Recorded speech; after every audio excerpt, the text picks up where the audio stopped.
संचालक महोदय, थोड़ा सा मैं बोलूंगा तो तुतलाहट होगी, क्योंकि मैं अभी पूरी तरीके से ठीक नहीं हुआ हूँ। तो तुतलाहट था तो मैं जानता नहीं कि अशोक गहलोत बोले, एक कांतिभाई आदिवासी बोल रहा है, और हमारे एक नेता डूंगरपुर के भी तुतलाहट बोलते हैं। वो भी मत समझना ये नेता है लंबा चौड़ाई। तो कांग्रेस बीजेपी ने क्या सोचा था, पंचायती राज चुनाव के अंदर और थावर चंद के डामर के चुनाव के अंदर ये कांतिभाई आदिवासी और ये टीम लौट के नहीं आएगी, ऐसा गलत। जब तक आपको तोड़ेंगे नहीं तब तक छोड़ेंगे नहीं।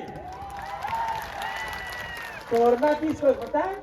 कांग्रेस और बीजेपी को तोड़ना है, और जोड़ना किसको है? जो लोग कांग्रेस और बीजेपी में जा रहे हैं, अपने घर को तोड़ रहे हैं, उनको अपने साथ में जोड़ना है। क्या आप लोग जोड़ने का काम करेंगे? बहुत बहुत धन्यवाद। एक दूसरी बात और कहना चाहता हूं, मैं सभी जगह कहता हूं, दुश्मन लोग काटते चिड़ियारों में कहते थे, एक तू धातुरी क्यों। मेरे भाई के लिए, जगदीश के लिए बोलते थे, एक तू धातुरी क्यों, मैं एक ठहाका का ऐसा बोलते थे। लेकिन मैं आपकी दुआओं का, आपने भी दुआ की कांतिभाई जिंदा रहना चाहिए, इस प्रदेश के लिए, हमारे लिए, हमारी आवाज के लिए जिंदा रहना चाहिए। तो आपने दुआ की, मैं आपको नमन करना चाहता हूँ। मैं जिंदा हूँ और आपके अंतिम कतरे के लिए लड़ाई लड़ूंगा, चाहे मुझे मौत की आ जाए, थोड़ी सी गोलियों से मुझे खून की नींद आ जाए, लेकिन आपकी आवाज बनके हम लोग आगे तक की लड़ाई लड़ेंगे। इसलिए आपको घबराना नहीं है। इसलिए मैं हर कार्यक्रम में कहता हूँ, टाइगर अभी जिंदा है, टाइगर अभी जिंदा है। अपनी सीतरू जीतू है, सीतरू में है, पर फिर भी मैं उनको डराने के लिए कहता हूँ। मैं धन्यवाद देना चाहता हूँ। मैं कहता हूँ कि ये जो कार्यक्रम हुआ, भैया मेरे 7 मिनट है लेकिन 10 मिनट कर देना, ठीक है? ये जो कार्यक्रम हुआ उसके लिए ये बीच बीच में हमारे हेमाराम जी बैठे हुए थे, कांतिभाई अरे हम कल कैसे आवे, ये टोल नाके वाला कैसे मांगेंगे। मैंने कहा आप जब जब बिल प्रदेश की धरती पे आए हो, वीडियो मैंने जारी किया है, आपसे कोई टोल नहीं लेगा। मैंने वीडियो जारी करके फेंक दिया, और मैं कहना चाहता हूँ, जिस जिस इलाके से आप लोग निकल के आए हो, वहां पे 1 भी रुपया नहीं लिया। ये ताकत है हमारी। मैंने बोला कि कोई लेटर नहीं निकलेगा, हमारी आवाज ही हमारा आदेश है, हमारा ऑर्डर है, तो हमारी आवाज को ही आदेश ऑर्डर मान लिया जाता है। साथियों, अब आते हैं हम मेन बात पर। मैं कुछ बातें लेके आया था कि आज तक हम लोग लड़ाई लड़ते हैं किसी बात को लेके, सारे इकट्ठे होते हैं, कलेक्टर जाते हैं, एसडीएम जाते हैं, और हमारी बातों को कलेक्टर एसडीएम आगे भेजता ही नहीं है, फाड़ के फेंक देता है, और वो मात्र सड़क तक ही रह जाती है। इसलिए हमें भारत आदिवासी पार्टी के मार्फत से, भारत आदिवासी पार्टी के मार्फत से राजस्थान में जिस प्रकार से हमने 2 विधायक भेजे, उसी प्रकार से गुजरात में 27 विधायकों में से 10-15 विधायक भेजते होंगे। गुजरात में 27 विधायक अपने लिए रिजर्व है आदिवासियों के लिए। 27 विधायक में से 10 तो कम से कम भेजते होंगे। मध्य प्रदेश में ऊपर लोग बैठे हुए 46 विधायक रिजर्व है आदिवासियों के लिए। वो जो गए हैं वो सारे गुलाम हैं, अपने लिए कोई नहीं बोलता। राजस्थान में 28 विधायक रिजर्व है, जिसमें मात्र 2 विधायक बोले आदिवासियों के लिए, बाकी सब बोले बोले हैं और गुलाम विधायक है। इसलिए हमें भारत आदिवासी पार्टी से अधिकतम विधायक भोपाल में भेजने होंगे, जयपुर में भेजने होंगे, आपके गांधीनगर भेजने होंगे। इसलिए भारत आदिवासी पार्टी को हम लोग लेके आएंगे। दूसरा है जल, जंगल, जमीन और खनिज। तमार घेर मोरे काकरा बाटा है, हे था भारत बेला खुदरी नहीं किया वो सफेद पत्थरों का मार्बल बनता है, टाइट से बनती है, वो करोड़ रुपये में जाता है। तने जाना कागरो पता हमारा काम नो वो सफेद पत्थर बहुत कीमती है, इस पत्थर को बचाना है। और इस पत्थर से आग का उत्पन्न पहली बार हुआ था, इसलिए सफेद पत्थर को अपन पूजा पद्धति में भी लेते। इसलिए खनिज को भी हमको बचाना है, खनिज नहीं बचाओगे तो बहुत बड़ा नुकसान हो जाएगा। और बिल प्रदेश की लड़ाई न तो कांग्रेस लड़ी है, न बीजेपी लड़ी है, न कोई आने वाली पार्टी लड़ेगी, हम भी लड़ेंगे। और आने वाले समय में 2023 के बाद में 24 में भी हमारा परचम दिल्ली तक लहराएगा। और हम लोग बिल प्रदेश की लड़ाई के लिए कंधे से कंधा मिलाकर भारत आदिवासी पार्टी भी बिल प्रदेश के लिए काम करेगी। क्या आप सभी लोग बिल प्रदेश का साथ देंगे? साथ कैसे देंगे? भारत आदिवासी पार्टी को मजबूत करेंगे तो ही आगे बढ़ पाएंगे। राजस्थान की राजनीति में 2023 की लड़ाई में 27 सीटों में से हम लोग उधर मीणा वाली छोड़ दें, क्योंकि कुछ हमारे मीणा भाई भी बैठे हुए, क्योंकि कुछ मीणा लोग हैं मीन भगवान को मानते हैं। मैं आप लोग नाराज मत होना। मीन भगवान किसका अवतार है? कोई मीणा होकर बताए। मीन भगवान दशा अवतार माना गया है हिंदू धर्म के अनुसार। तो आप तो धर्म में डूबे हुए हो, आदिवासी को बचाने का काम नहीं कर रहे हो। तो उस इलाके में मुझे नहीं लगता कि धीरे धीरे हम लोग आगे बढ़ेंगे, क्योंकि ऐसे वक्ता हमारे साथ में डॉक्टर जितेंद्र मीणा जैसे और मेहर जैसे लोग हमारे साथ में आए हुए हैं। तो ये लोग वहां पर भी अलग जगाएंगे। और 8 सीटें हैं, उन 8 सीटों में हम लोग 23 के बाद में फिर से लहराएंगे, ये बात हम लोग कहना चाहते हैं। तो अगर मान लीजिए 17 में से हम लोग कुछ सीटें और भी हैं तो फरमाइश होती है 25 सीटें, 25 में से हम लोग लड़ाते हैं, 15-16 सीट जीत जाते हैं। तो मुख्यमंत्री को छोड़ दीजिए, लेकिन मुख्यमंत्री कौन बनेगा वो डिसाइड करने का पावर आदिवासियों के हाथ में होगा। ये हाथ में रहना चाहते नहीं चाहते आप लोग? अशोक गहलोत बनेगा, अशोक गहलोत उठ बैठ, ये ताकत आपके पास में होगी।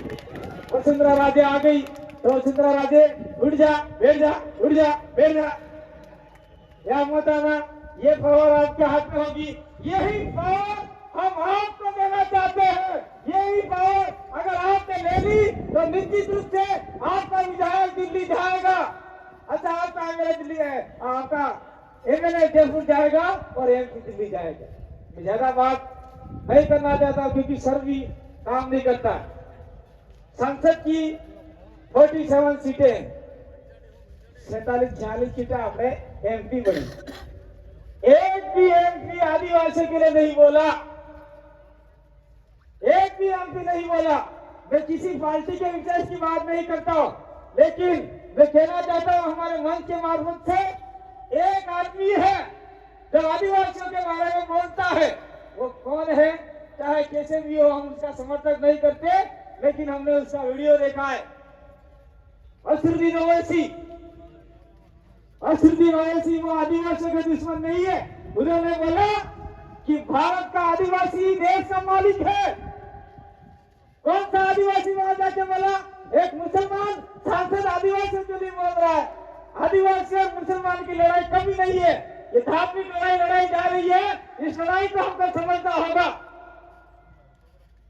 मुस्लिमों के साथ हमारी कतई लड़ाई नहीं है। ये आपका मैं लोकल मुद्दा बता रहा हूँ।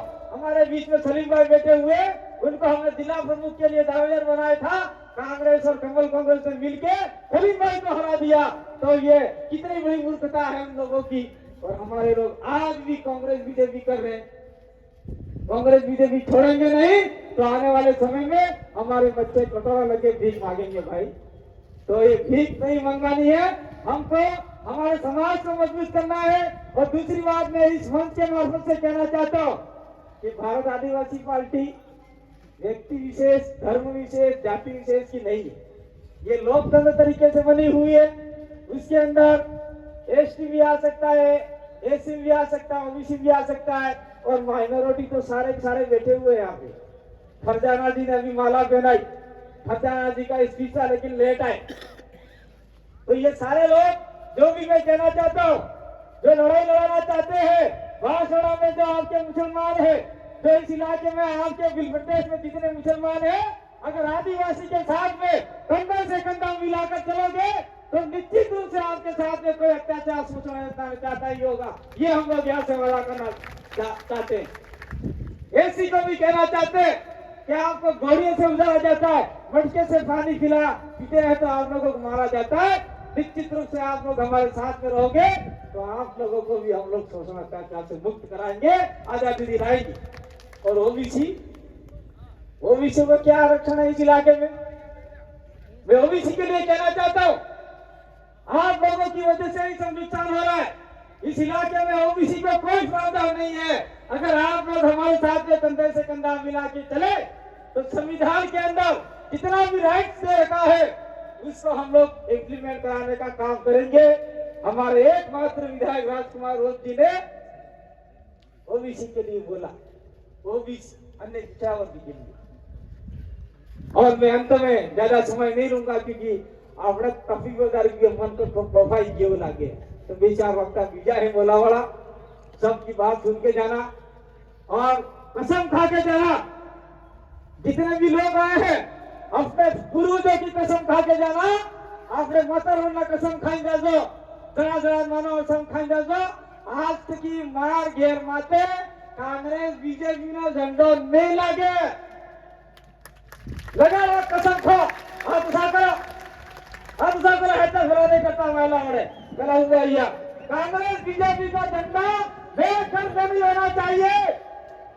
ये कसम आप लोगों ने खाई है और ये कसम खाने के बाद में अगर आपने लगाया तो तमें जाना हो सवानू है। और मैं कहना चाहता हूँ, मैं सभी जगह प्रचार में आया नहीं आया क्योंकि चुनाव बहुत नजदीक आ गए हैं, सभी जगह प्रचार में आए नहीं आए। मैं कहना चाहता हूँ, पहली बात तो कांग्रेस बीजेपी को अपने गांव में घुसते ही मत दो, और घुस जाते हैं तो दो जेब में झंडे रखा करो, एक कांग्रेस का एक बीजेपी का। बीजेपी में यार बोलना हम बीजेपी ना भाई लाओ हरुण लाओ पैसा खाई चलो भाई जो वोट डालो लगे उसे कांग्रेस वाला आए फिर झंडा करें क्या होने लाओ भाई वो कांग्रेस का लाओ है ये आना पैसा उनके पैसे नहीं है, वो पैसे आपके विकास के पैसे। लेकिन ऐसा भी नहीं करना है, लेकिन कर से कर आपकी मर्जी हम लोग बांधने वाले नहीं है। तो आपने हमारी बात को सुना, मैं आपके बीच में प्रकृति की दुआ से, आपकी प्रार्थना से आपके बीच में जिंदा वापस लौट के आया। इसलिए एक बार पूरा आपको दो हाथ जोड़कर नमन करता हूँ, धरती माँ को नमन करता हूँ, आपको नमन करता हूँ। आपकी ताकत थी जो मुझे मौत के मुंह से बाहर निकाल के लाई, और इस मौत के मुंह से बाहर निकाल के लाई तो निश्चित रूप से मैं आपके लिए लड़ूंगा, आपके लिए मरूंगा, लेकिन पीछे नहीं हटूंगा। बहुत बहुत धन्यवाद। आभार, जोहार, धन्यवाद। जय आदिवासी, जय विपत्ति।